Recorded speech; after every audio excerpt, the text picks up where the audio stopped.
It took me 19 years to learn what I'm about to teach you in the next 2 minutes. It took me 4 years to learn what I'm about to teach you in the next minute and a half. It's taken me 30 years to learn what I've been teaching you for the last 3 weeks. Welcome to week 3, sales week, day 16 of starting your side hustle. We're taking 28 days, 28 small steps to build a business that's meaningful, impactful, profitable. Today, we're talking about the second part of the trust builder mindset, active listening. But just like yesterday, we're going to go off format because first-time hustlers convince themselves that their product or service will sell itself. It won't. It needs to be sold, which is why we spent last week talking about social media and content creation. So before we talk about sales, let's talk about what it really means to be ready for sales conversations. It's about making sure your content actually reflects what your audience is saying, thinking, feeling. You need to be listening to your audience before you try to sell them. So before we dive into the mechanics of active listening in sales, let's make sure your content is already doing the listening for you. Here's how you can check your work and get your content to a place where it's genuinely inviting real conversations. 3 quick exercises. Think of them like stretching before you run. Exercise 1, do a content audit for audience signals. It's simpler than it sounds. Review your last 5 pieces of content, posts, videos, stories, whatever. And for each ask, did this content reflect a real frustration, a real question, a real desire that my audience has expressed?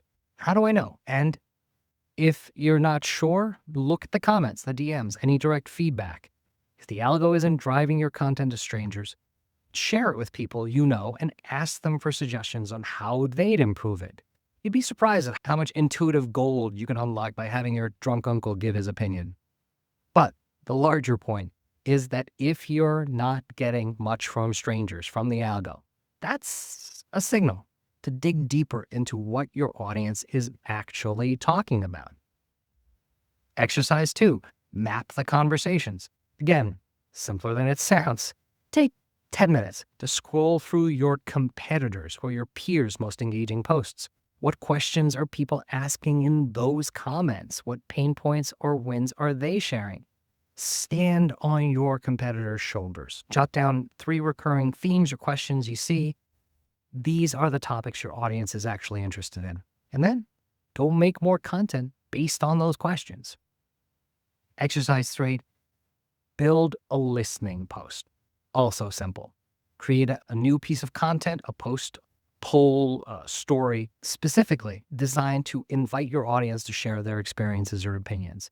Not hard. What's the one thing you wish your industry would fix right now? Or what's your biggest win this week? And then use the post as a litmus test. If you get authentic responses, your content is on the right track. If not, it's time to rethink your approach. Go back to last week's notes and tweak your answers.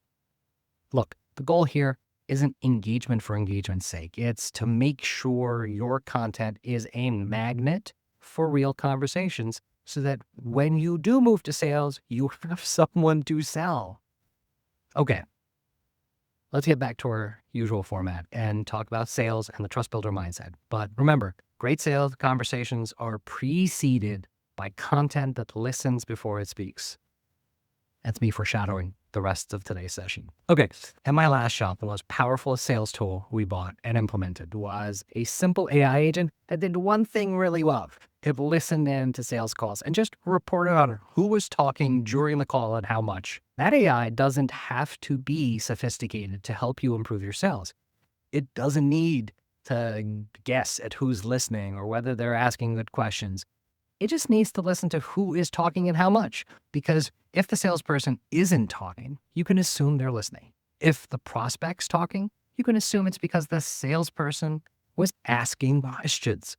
And the correlation between who's talking and how much and eventual sales are bonkers. The higher the percentage of prospects talking versus the salesperson talking, the higher the likelihood of a sale. The data just jumps out at you. From the AI's perspective, it's that simple. Who talks, who listens, how much? From our perspective, a human perspective, that means sales training is 99% about how to exercise deliberate empathy, what we talked about yesterday, how to actively listen, what we're talking about today, how to lead with curiosity and transparency, what we're going to talk about tomorrow and the day after. Those 4 skills combined is how we foster the trust-building mindset. Why is that the muscle we want to build and exercise? Because sales has never, ever been about pushing products. It almost doesn't matter if you have some relevant expertise or experience in solving the client's problem. It does, but it doesn't, because they don't trust you yet.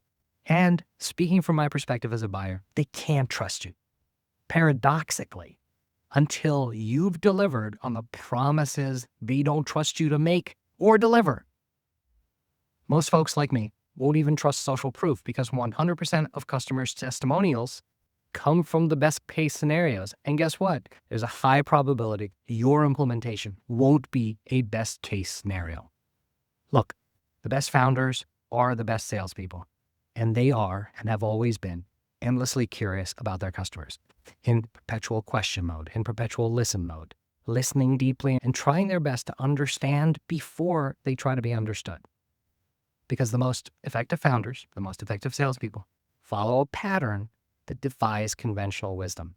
Their success, your success, will never be based on your charisma, on your persistence, on your product knowledge. Don't believe the standard sales training methodology. Your success is going to come from something deeper. The ability to actively listen with deliberate empathy, to ask a ton of questions from a place of genuine, relentless curiosity, and to respond with unwavering honesty and unflinching transparency. Let's get to our 2 questions today. Question 1. Think about the last meaningful sales or discovery conversation. What did you do to ensure the other person felt heard and understood? Your answer matters, because feeling heard is rare in business. Most people are waiting for their turn to talk. When you listen, really listen, actively listen, you create psychological safety. You build trust. You uncover the real needs that drive decisions. This is what should follow Seth Godin's idea of permission-based marketing, permission-based sales, which is really trust building, the kind that lets you earn the right to help. Question 2. What's one question you could ask in your next conversation that would help you uncover an unspoken need or concern? Your answer matters, because you're retraining your brain with this exercise, and because the most powerful insights come from what's not said. The hesitations, the off-the-record comments, the concerns that they express by the way they're looking at you, the real worries that shape buying decisions. There is no right question. There is no right time to ask it. Just keep asking relevant questions. Not simply because the answers will reveal those hidden truths, but because the act of asking gets you one tiny, tiny step closer to gaining trust. Okay, take a moment and try to answer the day 16 questions for your hustle without AI before you listen to the next section, the 28-day Ivy-League MBA.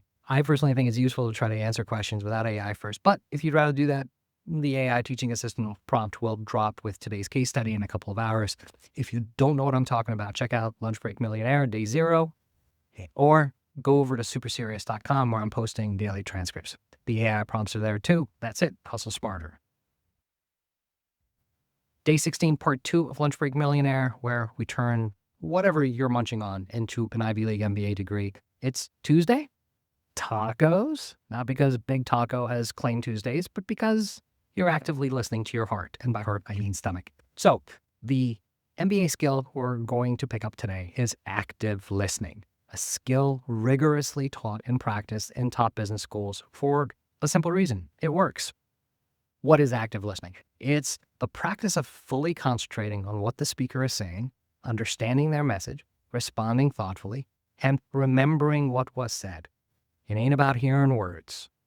It's about trying to understand the emotions, the motivations, the unspoken needs behind them. Why does it matter when you're selling your hustle? Research consistently shows that sales professionals and business leaders who practice active listening close more deals. They build stronger relationships. They create more value for their clients. You don't need Harvard to tell you that active listening is a core component of emotional intelligence. You don't need Yale to tell you that it's directly linked to trust building, to effective negotiation, to long-term client retention. What you could learn from them, from any MBA program, is how to actively listen. So Let's get to it. I'm going to tap my inner 1980s driver's ed PE teacher, starting with the P. Paraphrase and summarize.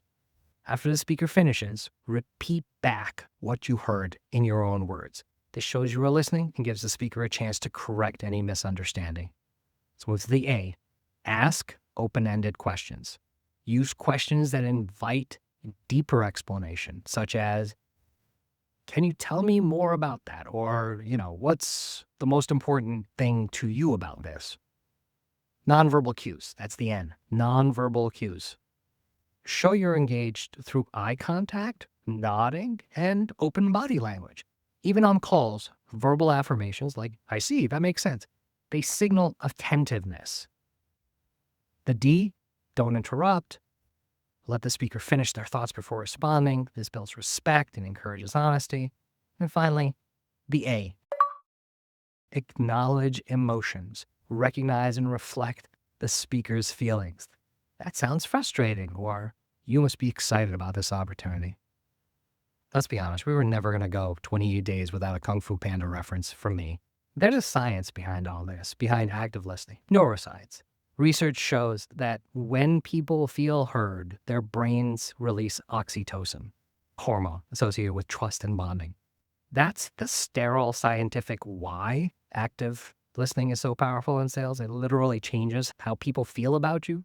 But you don't need studies from Wharton or Cornell to tell you that salespeople who listen more than they talk get a leg up, that they feel more trustworthy to whoever they're speaking with, or competent. You just need to put that particular kind of magic into practice for yourself, for your hustle, to do it poorly until you do it well. I'll say it for the billionth time. If it's worth doing poorly. Active listening is an important part of how to build trust, another aspect of how you hustle smarter. Oh, and now that you've learned how active listening can set you apart in sales, put it to work. If you've had any prospects reach out to you, especially as a result of your social media or content you've been creating, don't just reply with a quick message. Invite them to a Zoom or call and use your active listening skills to try to understand their needs and challenges. This builds trust and opens the door for authentic, relationship-driven sales. If you're not seeing many people reaching out, take this as a cue to revisit your week 1 and week 2 work. Refine your value proposition, refine your messaging, refine the content until you start attracting genuine interest. Remember, trust is built when people come to you because they see real value. It's as simple as that. Best shows to watch if you want to become a better salesperson. It's none of them. Although they're good. It's these guys. Don Draper will never teach you what Ryan, Colin, Wayne, and Greg can. This is day 16, part 3 of Lunch Break Millionaire. This is a segment where we #build in public, where I answer the daily questions every hustle should, using the MBA skills we just picked up and showing my work, sharing how I'm building my hustle from scratch. No filters, just the real journey. You don't need to like or subscribe. I'm not doing this for the clicks. But if you're leveling up from other creators that you know or follow, introduce us. I want to learn from them too and help them level up. We all deserve better than just making rich people richer. Okay, we spent today talking about active listening. It's the magic behind improv. If you hear and understand the other person's offers, both verbal and nonverbal, it fosters trust. It makes for a much funnier show. So the longer term takeaway for me was, once my hustle turns into a multi-person startup and we're looking for a fun after-work activity, instead of golf outing after golf outing, axe throwing after axe throwing, we're all going to take an improv class together because everyone should have a trust-based mindset. And the skills you pick up from improv when you're sweating on that stage are all about paying attention to every cue, every word, every tone, every piece of body language. Plus, improv teaches you the yes and principle. That's the method where performers accept and build on each other's ideas. You never say no in improv, you say yes and. That method keeps the scene moving forward, encourages creativity, builds trust. All the stuff we've been talking about. But that's all weeks away. What am I doing today to help my active listening game? How am I ensuring that everyone I speak with feels heard. I honest to goodness picked up my phone and called a creator who is frustrated because her audience wasn't seeing her posts despite having thousands of followers. She never once thought it was a sales call. And guess what? It wasn't. I just wanted to learn from her experience. Instead of jumping in with my solution, I started the conversation by asking her, can you walk me through a typical week of posting and what you notice about engagement? I listened. It was hard as hell, but I listened. I let my AI take notes, so note-taking wouldn't distract me from her. And I occasionally paraphrased her. So what you're saying is that even when you post regularly, you're not reaching the people who actively follow you? She confirmed that I asked, how does that make you feel? She opened up about feeling powerless and disconnected from her audience, and I didn't have to pretend to empathize. I have felt her pain, and I don't want her to feel that pain, for anyone to feel that pain. By focusing on her experience and reflecting her emotions back to her, I created a safe space for her to share. She told me about fears of losing her community, the stress of constantly trying to gain the algo. These were unspoken needs that wouldn't have come out if it were me just pitching my product. I also used today's exercise to think about the next discovery call I'll be making. Not a sales call, and definitely not a cold call. I plan to ask, what's one thing about your current hustle that you wish you could change but feel you can't?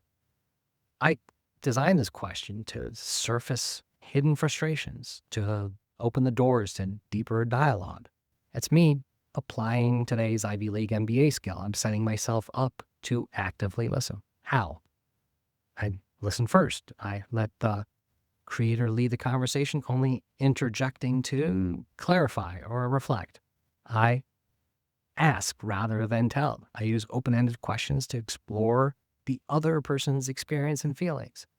I reflect back what they're saying. I paraphrase their points as conversational proof of life to show that I understand, that I'm open to being corrected if I'm getting it wrong. I respond with deliberate empathy, what we talked about yesterday. I acknowledge their frustration. If it resonates, I validate their experience. No blowing smoke up anyone's ass. And 5, I follow up. I summarize our conversation and suggest next steps based on their needs, not mine. I'm living the trust builder mindset. That active listening isn't just a skill, it's a mindset shift. By prioritizing the goal of connection over communication, I'm actually communicating better. That's how you hustle smarter.